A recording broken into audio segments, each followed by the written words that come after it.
So మనం ఇప్పుడు మాట్లాడబోయేది మనకి తెలుసు 2025 వచ్చేసాయి, కొత్త సంవత్సరం. రాశి ఫలితాలు కూడా మనం మాట్లాడుకున్నాం. ఎవ్రీ నెల నా రాశి ఫలితాలు చెప్పడం అలవాటే కదా, ఈ ఛానల్కి చాలా చెప్పున్నాను.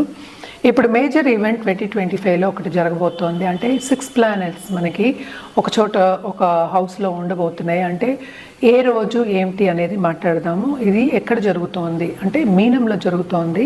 అది March 30th జరుగుతోంది. ఏమేమి ప్లానెట్స్ ఉన్నాయి అనేది కూడా చూద్దాము. అంటే శని మనకి తెలుసు March 29th మూవ్ అవుతున్నారు. అలాగే ఏంటంటే ఇప్పుడు మార్చ్ 2025 నేను మాట్లాడేది. జూపిటర్ ఏమో ఇంకా మార్చ్లో మనకి వృషభంలోనే ఉన్నారు.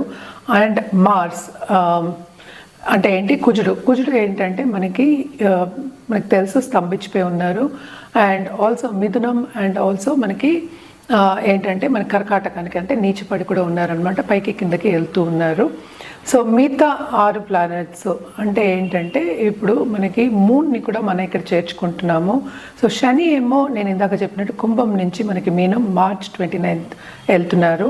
అలాగే ఏంటంటే సన్ ఏంటంటే March 13th 14thలో మనకి మీనానికి వెళ్తున్నారు అనమాట.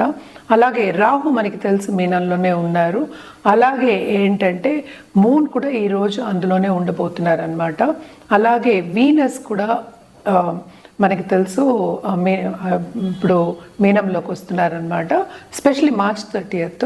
అండ్ ఆల్సో బుధుడు కూడా ఇదే రాశిలో March 30th ఉంటున్నారు. మనకి తెలుసు చంద్రుడు 2 రోజులకు ఒకసారి మారుతూ ఉంటారు కనుక ఇది ఒక 2 రోజుల వరకే, 2 రోజులు 3 రోజుల వరకే 6 కూటమి జరిగిపోతుంది. 6 ప్లానెట్స్ లేకపోతే 5 ప్లానెట్స్ కూటమి అంటే ఒక మంత్ వరకు ఉంటుంది.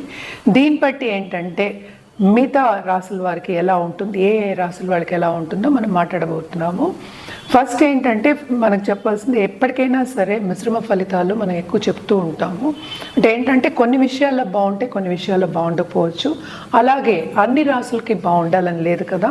సో ఏమేమి రాశికి చాలా బాగుందో మనం చూద్దాము. మీనానికి బాగుంటుంది, మేషానికి బాగుంటుంది, అలాగే ఏంటంటే మిథునానికి బాగుంటుంది, అలాగే ధనుర్కి బాగుంది అని చెప్పాలన్నమాట. అండ్ ఆల్సో ఏంటంటే కర్కాటకానికి బాగుంటుంది ఈ కూటమి మూలాన్ని. ఎప్పటికైనా 2 గ్రహాలు కలిసినప్పుడు మనం ఏంటంటే యోగం అని మాట్లాడుతూ ఉంటాం. అది రాజయోగం అవ్వచ్చు, అవయోగం కూడా అవ్వచ్చు అనమాట. సో ఎవరికి ఏ రాశి వాళ్ళకి రాజయోగం ఉంది, ఏ రాశి వాళ్ళకి కొంచెం తక్కువ ఉంది, ఏ రాశి వాళ్ళకి మిశ్రమ ఫలితాలు ఉన్నాయనేది చూద్దాం.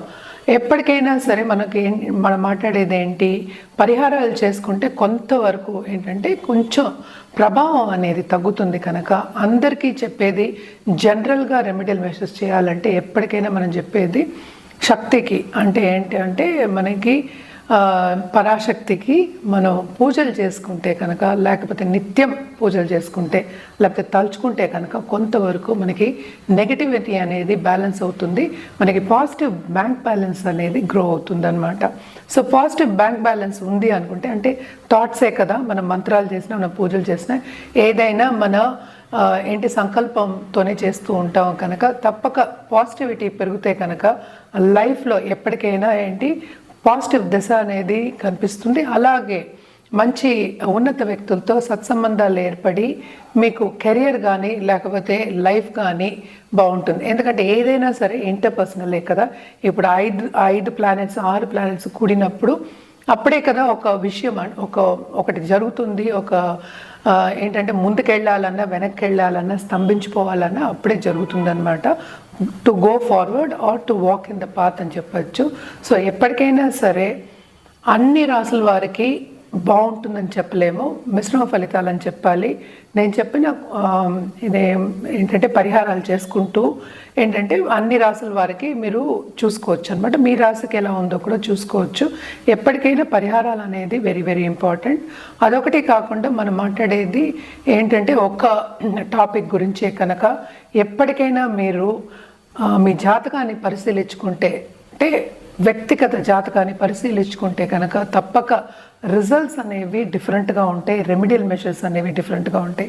ఏదైనా సరే మన జాతకం పట్టే, మనం పుట్టిన తేదీ, మనకి టైము, ప్లేస్ ఆఫ్ బర్త్ అవన్నీ మార్చలేము కనుక మీ జాతకం చూసి మీకు పరిహారాలు ఇవ్వడం కానీ, లేకపోతే ఏ గ్రహాలకి ఏ పరిహారం చేయాలి, ఎలా కంట్రోల్ చేయాలి, లేకపోతే ఒక జాతిరత్నం వేసుకోవాలన్నా కానీ మీ వ్యక్తిగత జాతకం చూపించుకోవడం మంచిది. ఇప్పుడు మనం మాట్లాడుకోబోయేది ధనుర్రాశి వాళ్ళ గురించి. ధనుర్రాశి వాళ్ళకు కూడా బాగుంది ఈ కూటమి మూలాన్ని చెప్పుకోవాలి.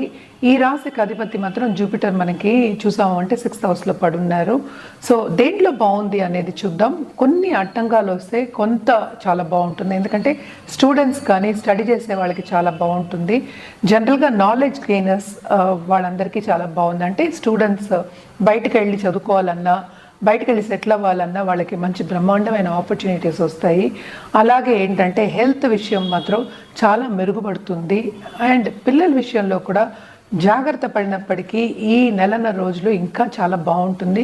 వాళ్ళు చెప్తే వినే ఇది కూడా స్టేట్ కూడా ఉంటుంది. అండ్ ఆల్సో మంచి శుభ కార్యక్రమాలు చేసే ఒక తరుణం కింద మనం చూసుకోవచ్చు అన్నమాట ఈ కూటమి మూలాన్ని.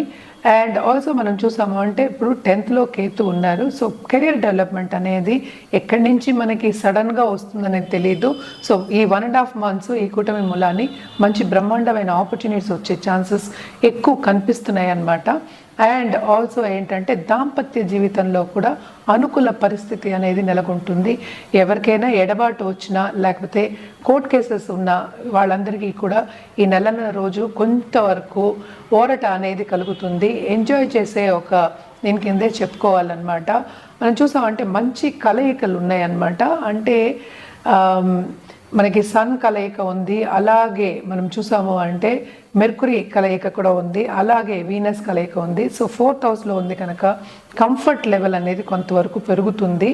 కానీ మనం చూసామంటే 10th లార్డ్ ఏమో డెబిలిటేషన్లో ఉన్నాడు కనుక ఆపర్చునిటీస్ కొంతవరకు ఇస్తాడు, కానీ సపోర్ట్ అనేది కొంత తీసేసుకుంటాడు కనుక కొంచెం ఏంటంటే ఇంటర్పర్సనల్ రిలేషన్షిప్ కొలీగ్స్తో కానీ మన పక్క వాళ్ళతో కానీ కొంచెం జాగ్రత్తగా ఉండడం అనేది సూచన అన్నమాట.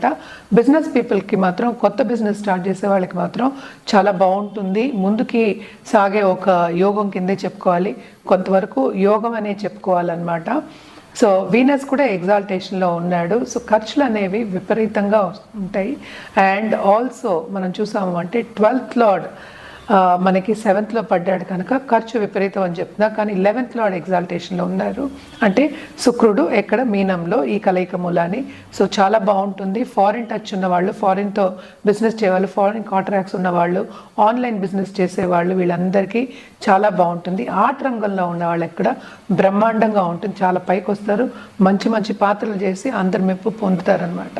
అండ్ ఆల్సో మన పరిహారాల విషయానికి వస్తే కనుక తప్పక వీళ్ళు చేసే పరిహారాలు లక్ష్మికి చేయాలన్నమాట. అంటే ఫ్రైడే తప్పక దేవి పూజలు చేయడం అనేది చాలా మంచిది.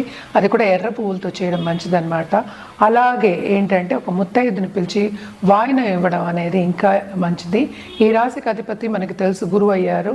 సో తప్పక ఏంటంటే మనం బ్రాహ్మడికి కూడా, నిండు బ్రాహ్మడికి అంటే ఒక బాగా చదువుకున్న బ్రాహ్మణ్ని అనుకుందాము, వాళ్ళకి వాయినం ఇవ్వడం కూడా చాలా మంచిది. ఇవన్నీ చేసుకుంటూ అంటే ఏంటి కొత్త యోగాలు ఉన్నాయి కనుక తప్పక మీకు ఈ కూటమి మూలాన్ని చాలా బాగుంటుంది, ఎస్పెషలీ ధనుర్రాశి వాళ్ళకి.